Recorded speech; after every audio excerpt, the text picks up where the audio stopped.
the very least, we're not far from level up.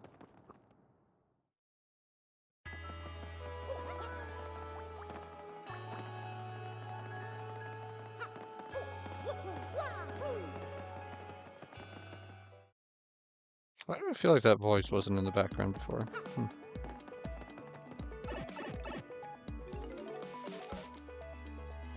So I got a bit of reading to do.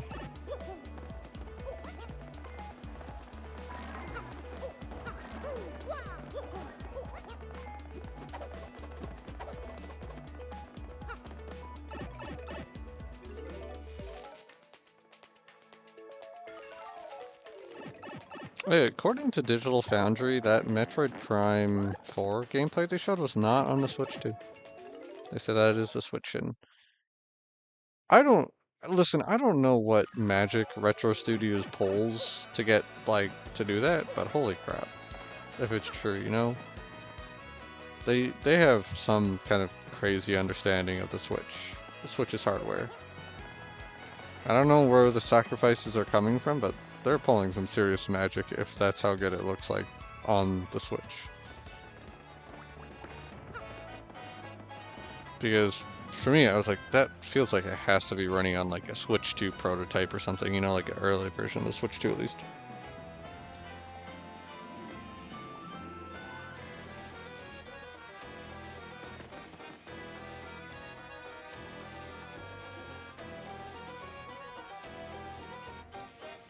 Alright. Before we talk to him, I do believe we have a book to read. Super Luigi Volume 3, The Voice of a Princess. Dauntless Luigi's next test came in the form of a kart race on Circuit Break Island, where he won both the contest and a compass piece. The race was fraught with danger, but Luigi pressed through adversity to win. All viewers were awed by Luigi's revolutionary racing style. Ah yes, the classic reverse to mess everyone up. Just go in reverse so everyone else gets confused and crashes and... The mechanic who built Luigi's machine, a buzzy beetle named Torque, was so stunned by Luigi's race techniques that he joined him.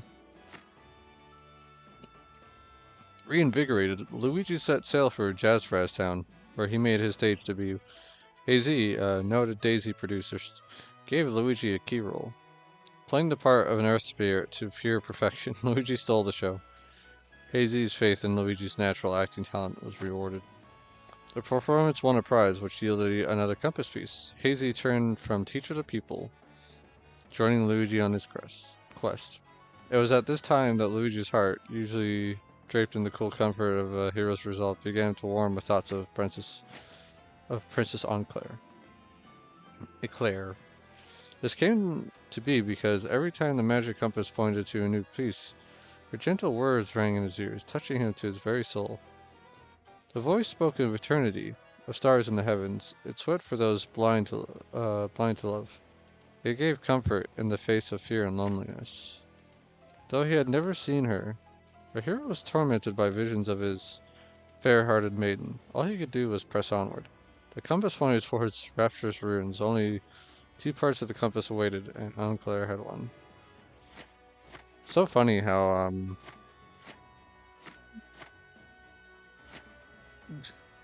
was it the third piece?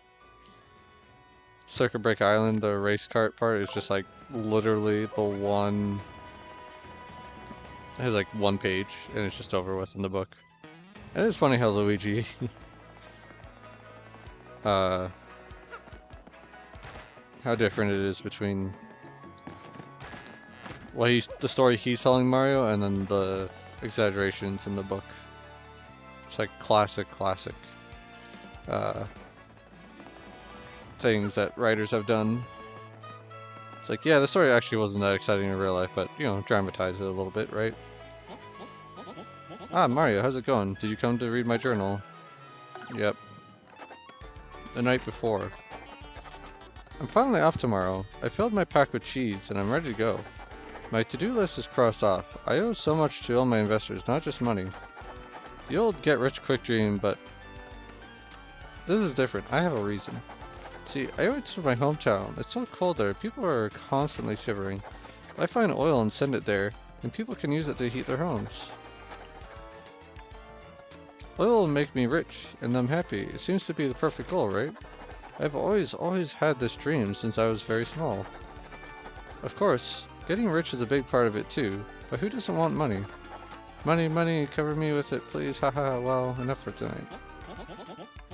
Hey, yeah, that's a little embarrassing. Read another?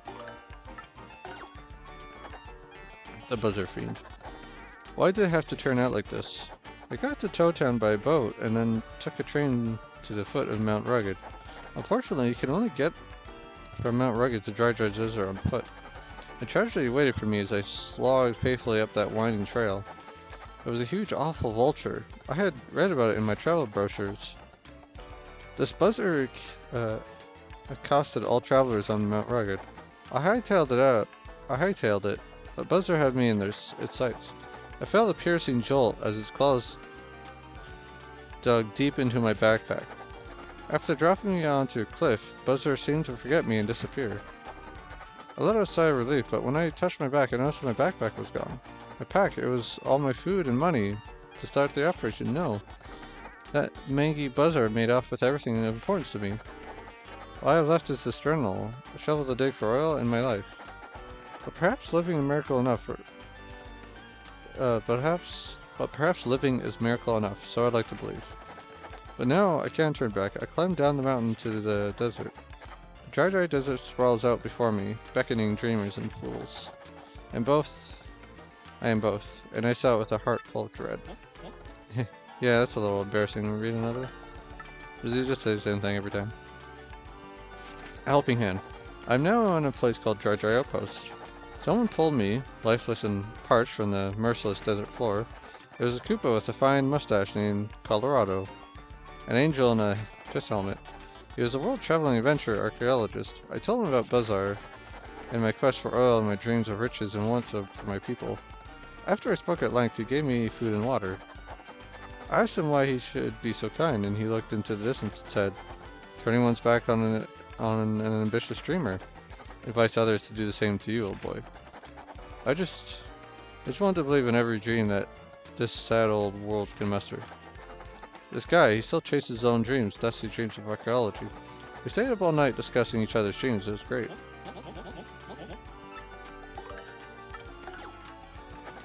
A reliable guide. I'm now at Desert Oasis. After Colorado left, I set out for my dry outpost to find my digging point. But the desert is so wide, it's impossible to find anything without a guide. I had no idea where I was going, and my head was splitting in the heat. My throat was burning and starchy. Was I awake? Was I asleep? I heard a voice calling to me from far away. "Hey, are you a nice guy? If you're a nice guy, then give me something nice." Oh. I didn't have the food or water I received from Colorado. I had nothing. "Why do you lie here? If you are a nice guy, give me a nice thing and I will help." Or crooks, all I have is my dream. When I next awoke, I was at this oasis. "You're awake," I heard.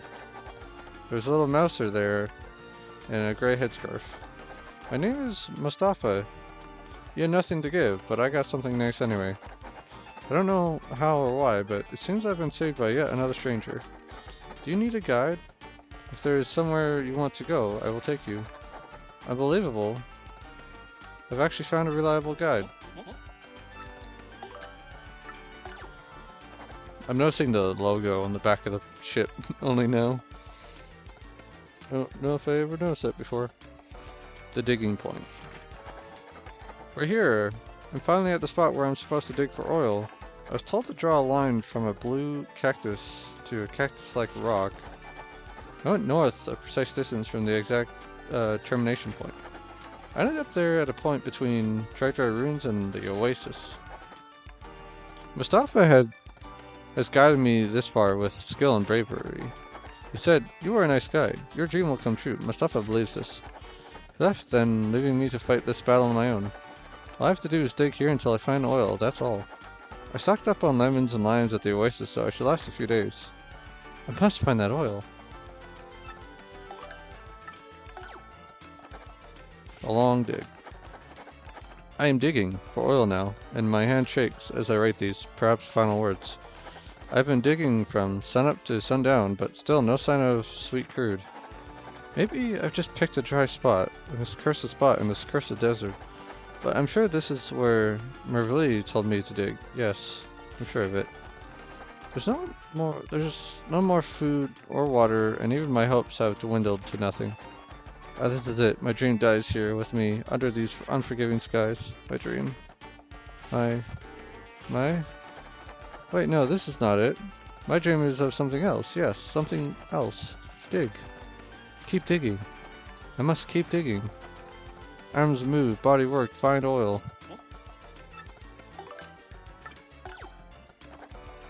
Wrap up. I'm now on boat back to Deer Roadport. I did it. I finally struck oil in that dry desert. I have left the day-to-day operation to my men in the field and now return home. It all came true, striking it rich, finding oil, my dream. But somewhere along the way, this became more than just my dream. So many people have helped to make this dream, so many. You had nothing to give, but I got something nice anyway, dear Mustafa. I just want to believe in every dream this sad world can muster. Colorado. People who lent me money, gave me food, and showed me the way. So many hands reaching out to help me. I must do something for all of them. That feeling has pushed me even harder. I must share this feeling with the people who helped me as I struggled. I must share these words to have seared themselves into my heart. Dreams come true, Lumpy. Hooray! There, read your stupid journal. It's good. And it's really fun that, like, if you play the first game, that you read some of that stuff, and you're like, oh yeah, I remember them.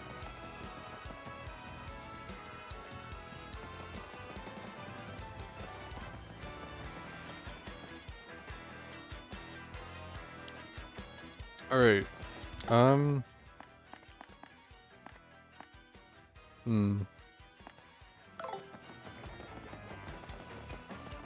We'll do just a tad bit of shopping.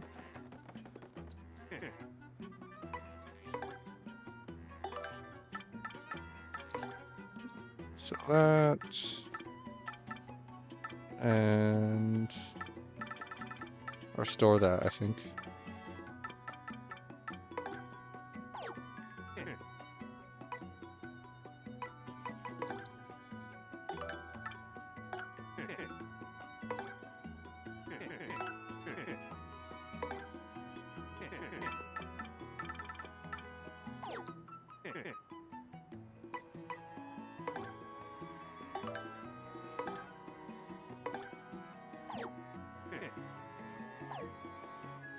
Alright. There's shopping and cooking. The thing is, so I already went to the other shop, and I know there's no maple syrup there.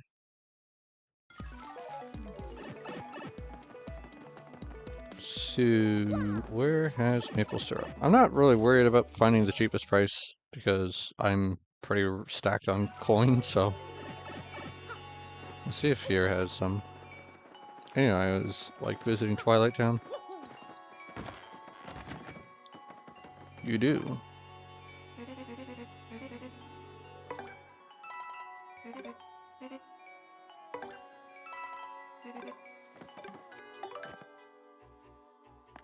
Okay, we have 2 super rooms, 2... okay.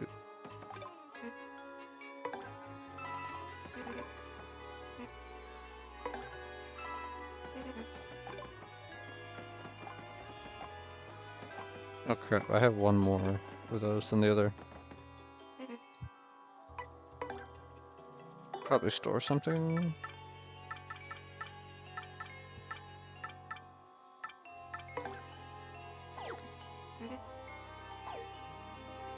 Actually, I forgot I have the bigger bag now.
Oh.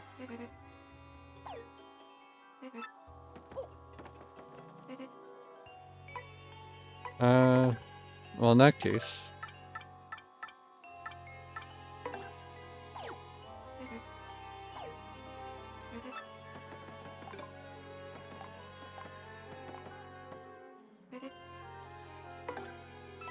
Oh, I thought I had bought 8 of those. Whoops.